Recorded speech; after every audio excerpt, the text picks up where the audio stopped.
Hai semuanya, ketemu lagi dengan gua apa namanya penikmat sepak bola lah, pecinta eh,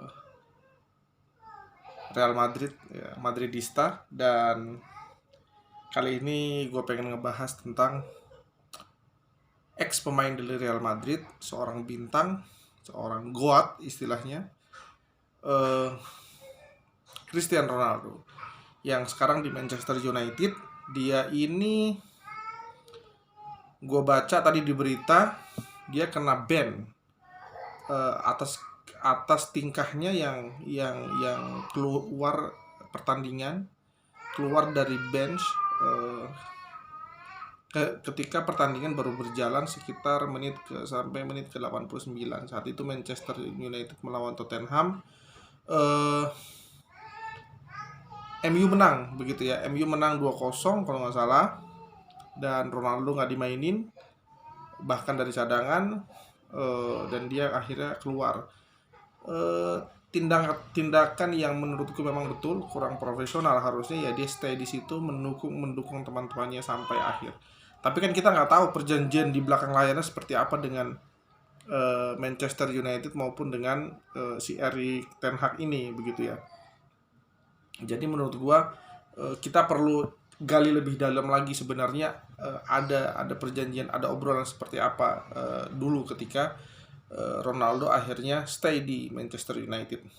Dan kita tahu Ronaldo ini di tahun lalu, di musim lalu, dia berkontribusi besar terhadap Manchester United dengan pencetak gol terbanyak begitu. Artinya dia ini secara teknis, secara kapasitas, dengan usia begitu dia bisa mempertahankan kualitasnya sebenarnya. Bahkan beberapa cuplikan pertandingan gue lihat Ronaldo ini dia selalu bertindak atau berkontribusi, entah sebagai decoy begitu, sebagai seorang asisten begitu ya, dari pemain, dari pencetak gol Manchester, meskipun akhirnya tidak terjadi gol karena memang adalah yang kena tepis, adalah yang kena tiang, bahkan out of target. Beberapa kali gue lihat cuplikannya, dia cukup memberikan kontribusi dalam dalam sebuah permainan begitu ya. Nah ini yang gue khawatir si Erik ten Hag ataupun MU sendiri ini salah memberikan ban kepada Cristiano Ronaldo atas apa yang dia lakukan begitu ya. Karena begini sebenarnya, bisa jadi tidak perlu dilakukan kalau ada komunikasi yang baik, ada apa ya namanya ya, ini kan tindakan keras sebenarnya dengan kayak gitu, tindakan memban Ronaldo, bahkan tidak boleh ikut latihan dengan tim utama, bahkan besok kalau nggak salah lawan Chelsea dia tidak diikutkan. Itu merupakan sebuah apa ya, menurut gua penghinaan ya. Kalau sebuah penghinaan mungkin enggak, tapi lebih ke tidak ada apresiasi terhadap seorang Cristiano Ronaldo. Kayak merendahkan sekali gitu, terlalu rendah untuk seorang pemain sampai dibegitukan begitu ya. Kalau dia tidak ada kontribusi, oke lah. Dulu kalau Bale di Real Madrid, dia kurang memberikan kontribusi. Ketika dalam skema permainan dia kayak emang nggak semangat, tapi Ronaldo beda. Dia memberikan apa yang dia bisa begitu loh. Nah ini yang sebenarnya menurut gue nggak seimbang, dan gue khawatir si Erik ten Hag ini memang belum punya kapasitas menjadi seorang pelatih yang bisa mengelola tim dengan baik, mengelola apa namanya pendekatan personal itu kurang baik. Dia lebih mengedepankan sistem permainan dia begitu. Dia ini kan bermain dengan sistem di Ajax mau dibawa ke Manchester United. Tapi kita tahu bahwa Manchester United itu bukan tim yang punya histori model seperti itu begitu ya. Apa namanya ya, Alex Ferguson ketika datang pun skemanya selalu berubah begitu, tapi menang selalu didapatkan begitu. Jadi skemanya berubah, dia tidak selalu bermain cantik, tidak selalu bermain ofensif, defensif ataupun penguasaan bola, tapi sangat sangat mengikuti komposisi pemain saat itu. Nah, gue khawatir Erik ten Hag ini memaksakan sistem sehingga bagaimana dia mengelola pemain ini itu nggak baik, sehingga kebijakan ini keluar. Padahal kita tahu bahwa sebenarnya eh, apa namanya kalau pemain muda oke lah dia kasih ban, tapi ini kan pemain yang sudah pemain senior, dia profesional secara historical. Jadi bisa jadi keluarnya dia itu disebabkan hal-hal lain, misalnya ada pembicaraan yang nggak selesai, ada perjanjian yang tidak ditepati misalnya. Dia merasa bahwa dia terlalu dimanfaatkan secara finansial di Manchester United, nggak main pun nggak apa-apa. Nah kalau kayak begitu memang nggak sportif begitu, nggak profesional juga dari klub ataupun pelatih.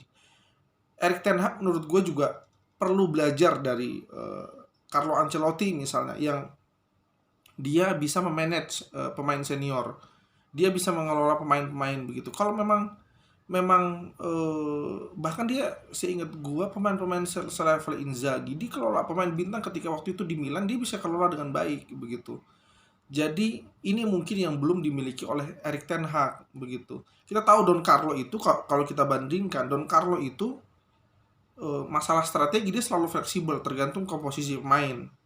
Tapi yang paling penting buat dia itu sejauh ini, satu hal yang paling positif dari Don Carlo adalah bagaimana dia menenangkan ruang ganti, membuat ruang ganti itu fight-nya itu positif begitu. Nah, ruang ganti Manchester United ini kita agak ngeri-ngeri sedap. Sistem berjalan di lapangan, tapi di dalam seperti apa? Kita tahu kemarin ketika Ronaldo menciptakan gol pada pertandingan melawan saya lupa. Antonio pemain baru yang dari Ajax dan yang dibawa oleh Erik ten Hag musim ini, dia ikut merayakan dengan Ronaldo. Artinya Ronaldo ini punya sesuatu begitu. Nah, pelatih Belanda ini kan memang gua agak ngeri ya, mereka tuh terlalu narsistis gitu ya. Terlalu narsistis, dalam arti mereka yang menjadi pusat perhatian begitu. Mereka itu yang paling dianggap begitu. Padahal sebenarnya pendekatan seperti itu bisa berakibat pada pertentangan juga sebenarnya. Nggak ideal juga. Kita tahu pelatih yang tipikalnya seperti itu, seperti siapa ya, Koeman misalnya, itu kan juga begitu. Nah akhirnya nggak berjalan juga di sistem begitu. Jadi menurut gua, jadi pelatih yang bagus itu bukan hanya memikirkan strategi, mempertahankan sistem bermainnya, tapi juga dia harus bagaimana dia membangun kemampuan human development-nya bagus gitu. Karena yang dia kelola ini kan manusia-manusia. Nah kalau dia nggak bisa, dia bukan pelatih yang bagus begitu. Nah kalau menurut gua strategi penting, dan strategi itu penting, tapi mengelola sebuah tim ini bukan mengelola benda mati.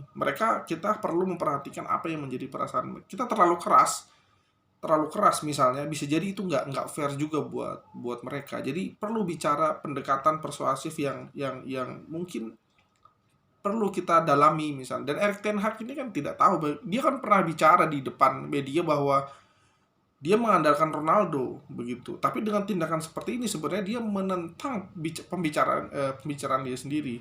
Dan gue anggap dia ngomong pelan begitu, tapi ternyata khawatirnya Ronaldo ini betul-betul dikucilkan, hanya diperas dari sisi finansial saja, penjualan merchandise misalnya, dari dimanfaatkan dari situ tapi nggak dimainin. Kalau kayak begitu caranya nggak fair begitu. Dan ini kita kembali sedikit, masalah manajerial di sebuah klub ini penting sekali. Makanya di MU ini juga bisa jadi bukan hanya dari masalah pelatih, tapi bisa jadi masalah utamanya adalah di manajemen Manchester United misalnya. Dia berkepala dua, mendukung Erik ten Hag, tapi di sisi lain mendukung Cristiano Ronaldo. Tapi dengan tindakan ini akhirnya Ronaldo seperti dikerjain, dan akhirnya itu akan membuat suasana ruang ganti nggak baik. Tapi anggaplah begini ya, Erik ten Hag berhasil, Ronaldo pergi, Ronaldo juga ya itu sebuah pilihan hidup. Ronaldo bisa jadi akan kembali ke tim lamanya misalnya. Itu fine-fine aja buat dia. Duit udah banyak juga kan. Tapi yang gue pengen kritisi tentang Erik ten Hag adalah bahwa mempertahankan sistem dengan mengorbankan seorang pemain itu tidak lebih baik dibanding mengorbankan sistem. Ada penyesuaian sistem dengan keterlibatan seluruh pemain, begitu istilahnya, dan keterlibatan seluruh pemain. Mendingan kalau memang satu pemain ini memang satu pemain ini mau dikorbankan, sekalian dijual, begitu aja lebih baik. Tapi kan enggak. Nah, ini yang sebenarnya sangat disayangkan sebenarnya. Dan Ronaldo kembali ke Manchester United, kita tahu dia respect dengan Ferguson, dengan fans MU, tapi dengan cara seperti ini bisa jadi yang jadi korban Ronaldo, begitu. Dan ya kita lihat aja lah MU seperti apa. Kalau kata Coach Justin, kita tunggu sampai 6 bulan apakah dia berhasil apa enggak. Dan sekali lagi gue agak sanksi dengan pelatih Belanda, karena pelatih Belanda mungkin punya karakter yang sama, skema mungkin sama juga, tapi karakter rata-rata begitu, mempertahankan sistem. Tapi bagaimana dengan pengelolaan pemain itu seperti apa, pengelolaan ruang ganti seperti apa, kok gue jadi sanksi ya sama Erik ten Hag ini juga gitu. Buktinya kalau misalnya dia ini pelatih bagus dalam pengelolaan ruang ganti pemain, maka harusnya kemarin Frenkie de Jong akan datang ke MU begitu. Tapi ternyata enggak juga kan, begitu istilahnya. Mourinho memang bukan pelatih yang ini ya, tapi bahkan ketika dia pindah ke Madrid, Marco Materazzi itu menangis. Artinya apa? Kedekatan emosional luar biasa. Tim ini dianggap begitu. Manusia itu dianggap. Pemain itu dianggap sama dia dalam ruang ganti begitu. Ketika dia, jadi ada pendekatan yang luar biasa dari pelatih-pelatih yang punya model seperti ini, punya kelebihan yang luar biasa. Nah, Erik ten Hag kalau hanya bicara strategi, gue mikirnya bisa jadi dia dipecat juga begitu. Secara permainan oke, tapi pemain bisa jadi cabut semua gitu. Atau bisa jadi tidak bertahan lama gitu, tidak akan bertahan lama juga tim itu.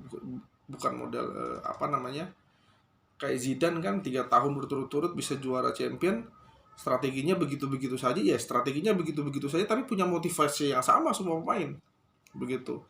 Saat dia Zidane melatih Madrid dengan 3 musim berturut-turut itu, Barca nggak ada apa-apanya di Barca, betul-betul nggak ada apa-apanya begitu. Dan Zidane selalu memuji pemainnya karena dan itu bukan pujian yang bisa kita anggap remeh. Dia selalu meletakkan pemain itu di atas dia karena dia menganggap bahwa dia itu manajer. Dia itu tugasnya hanya bagaimana mengelola tim ini menang, bermain dengan baik begitu. Nah, mindset seperti ini itu sepertinya Erik ten Hag nggak punya. Dia tidak, persepsi dia terhadap seorang pemain itu ya, lu bekerja keras buat gue gitu loh. Dan ini mengerikan. Memang karakter Belanda begini kali ya. Jadi mereka penjajah betul ya, maksudnya lu main ikuti kata gua, kita menang istilahnya gitu. Jadi emang kerja Rodi istilahnya gitu. Kerja Rodi. Lu udah gua bayar, lu udah dibayar sama klub, lu harus bermain apa yang gua mau, istilahnya kayak gitu. Nah, pendekatan seperti ini menurut gua nggak akan bertahan lama begitu, karena secara kenyamanan akan punya batasan. Tapi kalau pendekatan model Mourinho, Zidane, Ancelotti, Mourinho masih terlalu keras lah untuk beberapa hal begitu ya. Dia ada beberapa konflik. Tapi model Don Carlo itu sama sekali dengan pemain gak ada musuh. Don Carlo, Zidane, semua respect sama dia begitu. Bukan hanya sekedar legenda. Zidane ketika bicara dengan pemain-pemain Madrid, mereka semua dengerin, gak sembarangan begitu. Jadi legenda itu bukan sekedar nama, bukan sekedar gelar, tapi juga sesuatu yang bisa dibuktikan ketika dia berbicara dan mengelola strategi dengan para pemain. Jadi begitu ya, untuk kali ini gue pengen cuma ngebahas itu. kita lihat dari dua sisi tadi, dari si Ronaldo bagaimana dan dari Erik ten Hag seperti apa. Gue berharap Ronaldo masih bisa, dia secara fisik masih oke. Tinggal bagaimana siapa yang memanfaatkan, dan Ronaldo kalau mau main masih tetap ingin bertahan, dia juga harus menurunkan egonya dengan cara menurunkan gajinya. Itu aja sih kalau menurut gue. Oke. Mungkin itu saja gue yang bisa gue sampaikan ya di pertemuan kali ini. Sampai jumpa. Salam olahraga.